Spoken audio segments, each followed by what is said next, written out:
Now that you've successfully logged in and created your account, let's go ahead and take a look at some of the features that are available on Jobspeaker.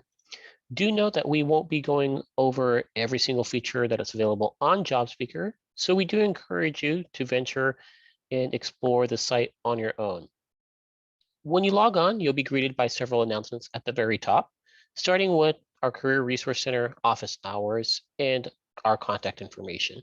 So if you have any questions about our Career Resource Center, feel free to email us at careercenter@cloviscollege.edu or give us a call at 559-325-5398. Other announcements include resume and cover letter assistance, as well as if you're unsure about your major, we could definitely help you out by doing a series of assessments. If you have questions on these assessments, click this video, Meet Jane, to learn more about that process. Moving on down, you'll see your jobs that you've clicked on and saved in this section here. So if you ever want to revisit a job that you saved and found on the job board, you can simply go on your dashboard and click on it to see where you're at in that process as well. The first thing that we're going to cover is going to be profiles. So if you click on profiles, it'll take you to the section here. Do note that you will already have created a profile because when you sign in for the very first time, your profile will be here. But if you do want to add other profiles, which does have its benefits, for example, if you are going to be applying to on-campus position and maybe let's say an internship, it might be a good idea to create a profile for internship or entry-level positions and have a separate profile for on-campus positions because maybe it does require different information. To create a profile, click on this Add a Profile icon. You can select a profile, but we don't have one. We just have the one that we made initially. So we're going to click Start with the blank profile. As mentioned, I want a on-campus position profile, so I'm going to title it as such, on-campus profile. Your summary is just going to be a quick snapshot of who you are and kind of what you offer, what you're looking for. So a good general summary can be the obvious, right? You are a current Clovis Community College student. I would also encourage you to include what you're majoring in. Majoring in economics. And what's your goal with this profile? I want an on-campus position, so that will be my goal. Seeking an on-campus position. Your interests will be interests that are relevant to different roles that you're seeking. So I'm an economics major, so my interests are going to be more about the economy, maybe finance. Make sure that you spell things correctly. Banking, finance.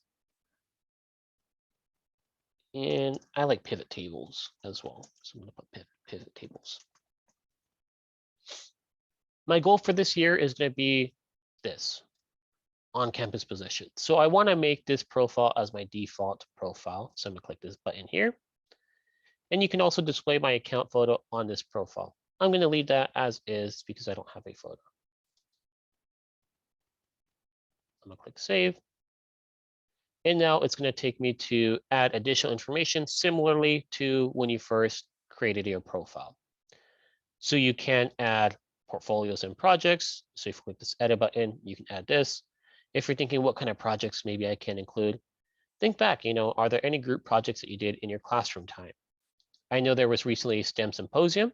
So if you did participate in that, I would encourage you to do that here. And then in the description, just talk a little bit more about what your project was. Insert your overall hypothesis and kind of what you accomplished and your findings, and click the Done feature.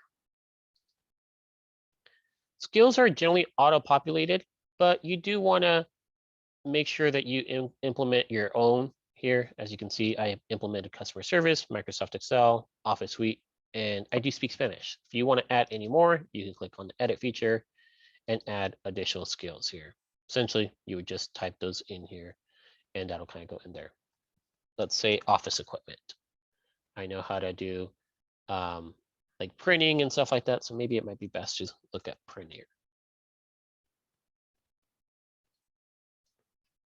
Printing, 3D printing, blueprinting. So implement or select the one that you feel is relevant to you. So I know how to work with printers. So I'm going to click save.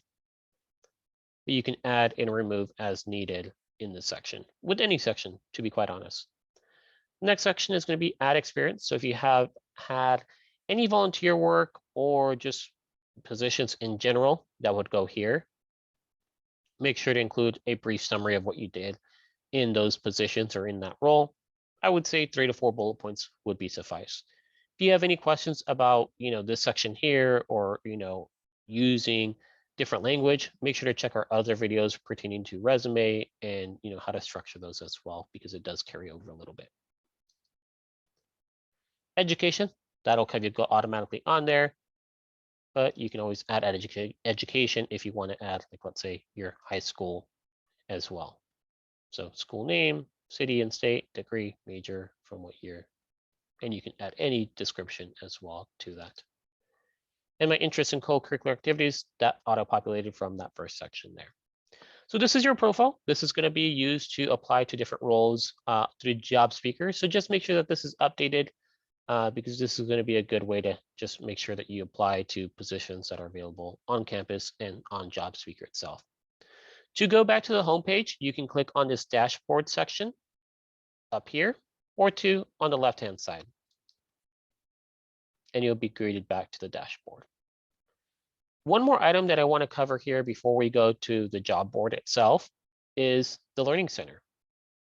So if you click on the Learning Center, you'll be greeted by several videos that have been curated by Jobspeaker and then by us through LinkedIn Learning. So if you do have an upcoming interview and have questions about how to interview, best practices, click on the videos that you would like to learn a little bit more and make sure to take some notes. LinkedIn Learning is offered to you at no cost as a Clovis Community College student. So I highly, highly encourage you to take a look at these videos, but to take a look at the learning videos that are available on the site as well. Reason being is because you are able to get a certificate of accomplishment when you pass and complete the course itself. And this can then lead to putting that on your resume. As you can see, we do have a couple curated videos for you that we have handpicked to help you navigate your career and your journey. So job hunting for college grads is a great one. Writing a cover letter. If you don't know what a cover letter is, you can click on other videos that we have created for you, or you can kind of go through LinkedIn Learning and learn a little bit more about what that looks like. Writing a resume is another one. Creating a great first impression, key to success and key to potentially getting a job offer. So for the sake of this video, I'm just going to click on writing a resume, and it'll take me to the LinkedIn Learning account. You do have to sign on using your SSO. But once you sign on, you'll be able to kind of click on the video and watch it at your own pace. Sometimes there are quizzes involved, so just make sure that you're taking notes and ready to take those quizzes. As mentioned, you do get a certificate of achievement once you complete the course. And then there is a general overview of the course details as well as who the instructor is. If you do want to take a look at other videos, you can click on the search for other skills or subjects. For example, if you want to learn how to do Photoshop, you can type in Photoshop. And a few videos or a few options should be available for you to take a look at and take the courses. These are also listed by the levels. So this is a beginner course. And also it gives you a snapshot of how long the course is. So this is about a 9-hour course, but there are other courses with different durations, different levels. So make sure to click the one that you feel is appropriate for you and your current level using Photoshop. Going back to Clovis Jobspeaker, I want to go to the dashboard. And now let's go ahead and take a look at the job board of itself. To get to the job board, click on the job board here. And all the jobs that have been shared on Jobspeaker and have been vetted by the Career Resource Center will show up here. There's currently about 172 different results. I want to focus on on-campus positions as we kind of have been talking about so far in this session. So I want to click on this filters and preference side. You can filter through location and mile radius. You can also filter through like school skills and personal skills, and even employment type. So if you are looking for, like, let's say a full-time position, you can filter through that. Or because you are in school, let's say you want to do a part-time or internship, you can filter that. For the sake of this video, again, I want to focus on only on-campus positions. So I would click this and hit apply filters. Now it's showing me 13 results of on-campus positions that are available to me at Clovis Community College. Do note that these positions are advertised as federal work studies. If you have questions about federal work study, there are links in this course to learn more about what federal work study is and to see if you qualify. So make sure that you do qualify before you do apply. If you are interested in applying, you do click the info side. Make sure that you read through the description and make sure it's something that you want to do, and even the location meets you. If you are interested in this, you would click apply for this job and then complete the prompts by submitting their profile. For questions on using Jobspeaker or the job board itself, again, you can contact us at careercenter@cloviscollege.edu or give us a call at 559-325-5398.